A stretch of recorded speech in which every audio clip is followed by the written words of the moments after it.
Сейит Атамбаевдин үйүнө келдим. Жаштырасыз. Как? Жүр.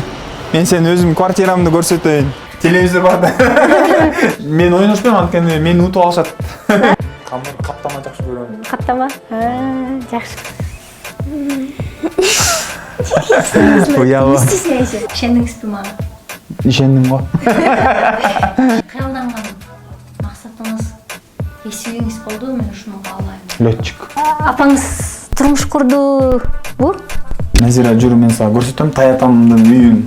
Бул балдар ар кимден бат алып жүргөн балдар. Тип отурса, биянын жакасынан тиги чыгып атпайбы? Жылан чыгып атпайбы? Сооронбай Шарипович менен мамилеңиздер кандай силердики? Илгери келчи, бияка келчи. Сейит байке кандай байке?